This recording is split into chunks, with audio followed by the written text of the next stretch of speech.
ഇതുപോലുള്ള ഒരു cinematic visual effect നൽകുന്ന വീഡിയോ നിർമ്മിച്ചാലോ? സാധാരണക്കാർക്കും സിനിമാറ്റിക് നിലവാരമുള്ള ദൃശ്യങ്ങൾ ഒരുക്കാൻ സഹായിക്കുന്ന മോർഫിക് AI കുറിച്ചാണ് നമ്മൾ ഇന്ന് സംസാരിക്കുന്നത്. നിങ്ങളുടെ മനസ്സിലുള്ള ഒരു ആശയം ഒരു സിനിമ പോലെ നിമിഷങ്ങൾക്കുള്ളിൽ നിർമ്മിക്കാൻ മോർഫിക് AI നിങ്ങളെ സഹായിക്കും. Photoshop, after effects, premier pro തുടങ്ങിയ സോഫ്റ്റ്വെയറുകൾ ഉപയോഗിക്കുന്നതിന് പകരം മോർഫിക് AI എന്ന ഒറ്റ പ്ലാറ്റ്ഫോം ഉപയോഗിച്ചാൽ മതി. ഒരു ബ്ലാങ്ക് ക്യാൻവാസ് തുറന്ന് നിങ്ങളുടെ ആശയം ടൈപ്പ് ചെയ്യുകയോ വരയ്ക്കുകയോ ചെയ്താൽ മതി. സിസ്റ്റം ചിത്രങ്ങൾ നിർമ്മിക്കുകയും അവയെ ഒരു വീഡിയോ ഫോർമാറ്റിലാക്കി മാറ്റുകയും ചെയ്യുന്നു. ക്യാൻവാസ് എന്ന പേരുള്ള ഈ ടൂൾ നിങ്ങളുടെ ആശയങ്ങൾ മെച്ചപ്പെടുത്താനും റീജനറേറ്റ് ചെയ്യാനും സഹായിക്കുന്ന ഒരു സ്പേസ് ആണ്. നിങ്ങൾ ചെയ്യേണ്ടത് മോർഫിക് എന്ന പ്ലാറ്റ്ഫോമിൽ ലോഗിൻ ചെയ്താൽ നിങ്ങൾക്ക് ഒരു വർക്ക് സ്പേസ് ലഭിക്കും. അവിടെ നിങ്ങളുടെ ആശയങ്ങൾ ടൈപ്പ് ചെയ്ത് ഇഷ്ടമുള്ള ദൃശ്യങ്ങൾ ഉണ്ടാക്കാൻ സാധിക്കും.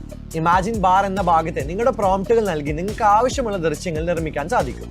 ഉണ്ടാക്കിയ ചിത്രങ്ങളും വീഡിയോകളും കമ്പോസ് വർക്ക് സ്പേസിൽ വെച്ച് ഓർഗനൈസ് ചെയ്യാനും എഡിറ്റ് ചെയ്യാനും വീഡിയോ ടൈംലൈൻ ഉണ്ടാക്കാനും കഴിയും. നിങ്ങൾ മോർഫിക് AI ഉപയോഗിച്ച് ഒരു ഡിജിറ്റൽ സ്റ്റോറി ഉണ്ടാക്കാൻ റെഡിയല്ലേ? ഈ ടൂളിന്റെ ലിങ്ക് വേണമെങ്കിൽ ലിങ്ക് എന്ന് കമന്റ് ചെയ്താൽ മതി.